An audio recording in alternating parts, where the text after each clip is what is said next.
मैं अपने ससुर जी के साथ घर पर बिल्कुल अकेली रहती थी। मुझे लगा था कि मेरे ससुर जी बहुत शरीफ हैं, लेकिन एक दिन उन्होंने मुझे कोई ऐसा काम करने को बोला जिसे सुनकर मेरे होश ही उड़ गए। काफी देर तक सोचने के बाद मैंने भी ससुर जी की बात मान ली और फिर कुछ ऐसा हुआ जिसे सुनकर आप भी हैरान रह जाएंगे। हेलो दोस्तों, मेरा नाम कामिनी है और मेरी उम्र अभी 26 साल है। मैं काफी खूबसूरत हूँ। मैंने अपनी बॉडी को पूरा फिट रखा हुआ है क्योंकि मैं रोजाना व्यायाम करती हूँ। मेरी शादी को 7 साल हो चुके हैं। मेरे मम्मी पापा ने गरीबी की वजह से मेरी शादी कम उम्र में ही एक अमीर लड़के से करवा दी, लेकिन वो लड़का अक्सर बीमार रहता था। उसके हार्ट में कोई प्रॉब्लम थी। मैं अपनी शादी से ज्यादा खुश नहीं थी, पर मेरे पति मुझसे बहुत ज्यादा प्यार करते थे। अब मेरी शादी को 2 साल हो चुके थे, लेकिन अभी तक कोई भी बच्चा नहीं हुआ था। हमारे घर में मैं, मेरे पति और ससुर जी थे। हम तीनों ही बहुत प्यार से रहते थे। मेरे ससुर जी की उम्र 45 से 50 साल की होगी, लेकिन वो काफी जवान दिखते हैं क्योंकि उन्होंने अपने शरीर को पूरा फिट रखा हुआ है। फिर एक दिन मेरे पति की तबीयत ज्यादा खराब हो गई और उनकी मृत्यु हो गई। मेरे सामने मानो दुखों का पहाड़ टूट पड़ा हो। अब मैं एक विधवा हो चुकी थी। धीरे धीरे मेरे पति को गुजरे काफी समय हो गया था। अब मेरे ससुर जी और मैं दोनों ही घर में रहते थे। मैं बहुत ही उदास रहने लगी थी, लेकिन मेरे ससुर जी मुझे बहुत समझाते थे कि कामनी, अब जो होना था वो हो गया है, इतनी टेंशन मत लो, तुम भी बीमार हो जाओगी। मैं तो कहता हूँ कि तुम दोबारा से शादी कर लो, अभी तुम्हारी उम्र ही क्या है। पर साथ ही साथ वो मुझे अजीब सी नजरों से देखते थे। फिर मैं अपना घर चलाने के लिए जॉब करने लगी क्योंकि मेरे घर में अब कमाने वाला कोई नहीं बचा था। मैं दिन भर ऑफिस में रहती और शाम के 7 बजे तक घर आती। ससुर जी का बिजनेस ठीक ठाक चलता था, पैसों की कुछ खास चिंता नहीं थी। फिर भी मैं सोचती हूँ कि खाली घर पर बैठकर क्या करूंगी, इसलिए जॉब करती हूँ और थोड़ा दिल भी बहल जाता है और टाइम पास भी हो जाता है। अब मेरे पति को गए हुए बहुत दिन हो चुके थे, इसलिए मैं उनकी मृत्यु के सदमे से थोड़ा थोड़ा बाहर निकल रही थी। ऑफिस की सहेलियों ने मुझे बहुत समझाया कि तुम शादी कर लो। मेरी एक बहुत अच्छी सहेली है, हम दोनों साथ साथ ऑफिस जाती हैं। एक दिन ऑफिस से निकलते वक्त मेरी सहेली ने मुझे घर पर बुलाया क्योंकि मेरे ऑफिस और घर के बीच ही मेरी सहेली का घर है। तो मैं उसके घर चली गई। हमने चाय पी और फिर इधर उधर की थोड़ी बातें की। मेरी सहेली ने कहा कि क्या तुझे पता है ऑफिस में क्या चल रहा है? मैंने कहा नहीं यार, मुझे उससे क्या फर्क पड़ने वाला है, वैसे भी तो मैं ऑफिस में अपना मन बहलाने के लिए ही जाती हूँ। फिर मेरी सहेली बोली, फिर तू सुन ले, हमारे ऑफिस में सभी लोग एक दूसरे से मिलकर रहते हैं और किसी को भी कोई समस्या हो तो वो सभी मिलकर सुलझा लेते हैं। देखो, जो काम वाली आंटी है वह विधवा हो चुकी है, लेकिन ऑफिस के लोगों ने मिलकर उनकी शादी करवा दी है। अब वह बहुत खुशी खुशी रहती है और उनका भी एक सहारा बन गया है। मैंने उसकी बातों पर ज्यादा ध्यान नहीं दिया और वहाँ से अपने घर चली आई।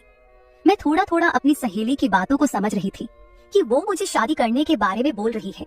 फिर मैंने घर आकर ससुर जी को खाना बनाकर दिया और खुद भी खाना खाया।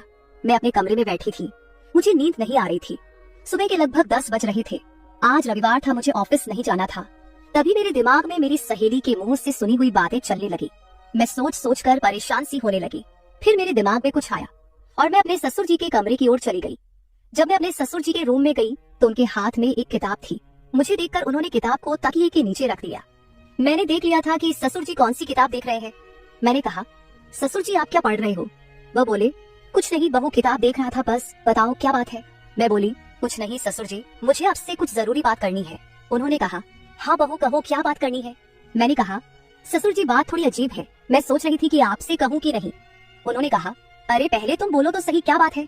ऐसा कभी हुआ है कि तुमने कभी मेरे से कुछ मांगा हो और मैंने तुम्हें लाके ना दिया हो? तुम मेरा इतना ख्याल रखती हो, जो भी बात है खुलकर बोलो।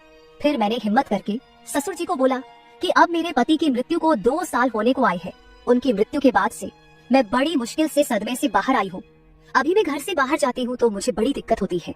आपको तो पता ही है कि विधवा औरत की तरफ लोग कैसी नजरों से देखते हैं और उसके बारे में लोग कैसी सोच रखते हैं। आपने मुझे बहुत बार बोला है कि तुम शादी कर लो। मैं चाहती हूँ कि आप मेरे लिए एक पति की खोज करें, क्योंकि अकेले मेरी जिंदगी मुझसे नहीं निकाली जा रही। मैं भी चाहती हूँ कि मेरा भी कोई जीवन साथी हो जो मेरे सुख दुख की बात करे और मुझे बहुत ज्यादा प्यार करे। आपको पता है, एक औरत की कई जरूरतें होती हैं जो सिर्फ पति ही पूरी कर सकता है। बाकी आपको पता ही है कि मेरे माँ बाप तो इतने गरीब हैं कि उन्होंने पता नहीं एक बार मेरी शादी कैसे कर्ज उठाकर की है। मैं अब उनको कोई तकलीफ नहीं देना चाहती। अब मेरे लिए तो आप ही सब कुछ हो। मैं बड़ी हिम्मत करके आपसे यह बात कह रही हूँ। मुझे विश्वास है कि आप मेरे लिए कुछ अच्छा ही करेंगे। उसके बाद ससुर जी ने मुझे अपने पास बैठा लिया और मेरे साथ कुछ बातें करने लगे और मेरे सुख दुख को बांटने लगे। फिर ससुर जी मुझसे बोले, बहू जिस चीज की तलाश तुम बाहर से कर रही हो वो चीज तुमको घर में ही मिल सकती है। अगर तुम चाहो तो मैं तुम्हारी सभी जरूरतों को पूरा कर सकता हूँ। ससुर जी की बात सुनकर तो मेरे होश ही उड़ गए। मैंने बोला, ससुर जी, मैं तो आपकी बेटी सामान हूँ, आप ये सब कैसे सोच सकते हैं? ससुर जी बोले, देखो बहू, तुम्हें पता है तुम्हारी सासू माँ की मृत्यु के बाद से मैं अकेला ही जिंदगी बीता रहा हूँ, और जब से तुम्हारे पति की मृत्यु हुई है तुम भी अकेले जिंदगी बीता रही हो। अगर तुम्हारा इरादा हो तो हम दोनों का अकेलापन दूर हो जाएगा और हम दोनों एक दूसरे के सहारे जिंदगी बीता लेगी और बाहर किसी को कुछ भी पता नहीं चलेगा। बाकी मेरे जाने के बाद ये सारी प्रॉपर्टी भी तो तुम्हारी ही है और इस प्रॉपर्टी को संभालने वाला भी तो कोई चाहिए। बाकी तुम लोगों की टेंशन मत लो, वो तो जब तुम विधवा की जिंदगी जी रही हो तब भी बातें करते थे और अब भी बातें करेंगे। सच कहूँ तो बहू, मैं तो उसी वक्त तेरा दीवाना हो गया था जब मैंने तुम्हें पहली बार देखा था। फिर मैंने ससुर जी को बोला कि मैं सोचकर बताती हूँ। अगली सुबह मैं उठी और खाना बनाने लगी। अगले दिन मैं ऑफिस नहीं गई, मैं किचन में खाना पका रही थी। तभी ससुर जी किचन में आए और बोले, बहू आज ऑफिस नहीं जा रही हो क्या? मैंने कहा, नहीं आज नहीं जा रही हूँ, आज मैंने ऑफिस से छुट्टी ले ली है। आप कहीं जाने वाले थे, गए नहीं क्या? वो बोले, नहीं आज मेरी तबीयत ठीक नहीं है, मैंने सोचा कि आज घर रहकर आराम कर लेता हूँ। कुछ देर के बाद घर में कुछ मेहमान आ गए। हम लोग मेहमानों के आदर सत्कार में लग गए। मैंने उनसे हालचाल पूछा और उन लोगों से ढेर सारी बातें की। मेहमान के रूप में मेरे चाचा और चाची जी आए हुए थे। जब मैं मेहमानों से बातें कर रही थी तभी ससुर जी बाहर घूमने चले गए। उनकी आदत है कि जब वह घर पर रहते हैं तो वह खेतों की तरफ घूमने चले जाते हैं। फिर थोड़ी देर के बाद मेरे चाचा चाची भी खाना खाकर चले गए। दोपहर के 1 बजे का समय हो चुका था। मेरे दिमाग में ससुर जी की बातें घूम रही थी। मैं सोच रही थी कि इस अकेलेपन के साथ मैं सारी जिंदगी कैसे बिताऊंगी। मैं ससुर जी के साथ रहूंगी तो हो सकता है कि हमारा कोई बच्चा भी हो जाए। और ससुर जी की बात सही है, उनके जाने के बाद उनकी सारी प्रॉपर्टी भी तो मेरी ही है। मुझे ससुर जी की बातें काफी हद तक सही लग रही थी। फिर मैंने ससुर जी को कॉल किया और बोली, ससुर जी खाना तैयार हो गया है, आकर खाना खा लीजिए। इस पर वे बोले, मैं अभी बाहर हूँ और मुझे थोड़ा टाइम लगेगा। मैंने कहा, ठीक है, मैं जरा बाहर जा रही हूँ, देर शाम तक वापस आऊंगी, क्योंकि मैंने मार्केट शॉपिंग करने के लिए जाना था। फिर मैं मार्केट चली गई और वहाँ से अपने लिए और ससुर जी के लिए कुछ कपड़े खरीद कर लाई। जब मैं घर पहुंची तो शाम के 7 बज चुके थे। ससुर जी अपने कमरे में सो रहे थे। मैंने ससुर जी को उठाया और वो नहाने के लिए चले गए। अब चारों तरफ शांति हो चुकी थी। शाम के 8 बज चुके थे। फिर मैं ससुर जी के पास गई और उनको वो सब बातों के लिए हाँ बोल दी जो उन्होंने मुझे कही थी। ससुर जी मेरी हाँ सुनते ही खुश हो गए। फिर मैं उनके साथ, उसके बाद तो आप समझ ही सकते हैं, जो होना था वो हो गया। मैंने ससुर जी को फिर से अपनी ख्वाहिश बताई और ससुर जी ने मेरी ख्वाहिश पूरी कर दी। हम दोनों ने 1 से 2 घंटे तक एक दूसरे से वो सब बातें की और सारा काम किया। इस तरह से हम दोनों ससुर बहू काफी खुशी खुशी पति पत्नी की तरह रहने लगे। अब मुझे किसी भी चीज की दिक्कत नहीं होती, क्योंकि अब मुझे कहीं भी जाना होता है तो मैं ससुर जी के साथ चली जाती हूँ और हम खूब एंजॉय करते हैं। कुछ दिन बीत जाने के बाद ससुर जी बोले, कामिनी अब तुम मेरे बिजनेस के बारे में सारा कुछ समझ लो और खुद सारा बिजनेस संभाल लो। फिर मैंने जॉब छोड़कर ससुर जी का सारा बिजनेस खुद संभाल लिया। अब हम दोनों पति पत्नी के जैसे रहने लगे हैं। मैं ससुर जी की हर बात का ख्याल रखती हूँ और वो भी मेरी हर बात का ख्याल रखते हैं। कुछ देर के बाद हमारे घर बच्चा भी हो गया और हमारी जिंदगी काफी अच्छे से चल रही है, क्योंकि ससुर जी ने मेरी हर कमी को पूरा कर दिया है।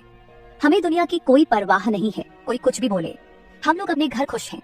तो मेरे प्यारे दोस्तों, ये थी हमारी आज की छोटी सी कहानी। आपको ये कहानी कैसी लगी कमेंट करके जरूर बताएं। अगर आपको ये कहानी पसंद आई हो तो इसे लाइक करें और अपने दोस्तों के साथ शेयर करें। अगर आप ऐसी ही और भी इंटरेस्टिंग और रोमांटिक कहानियां सुनना चाहते हो तो चैनल को सब्सक्राइब जरूर कर ले और बेल आइकॉन ऑन कर ले, ताकि आपको मेरी हर कहानी समय पर मिल सके। कल मिलेंगे एक और नई कहानी के साथ।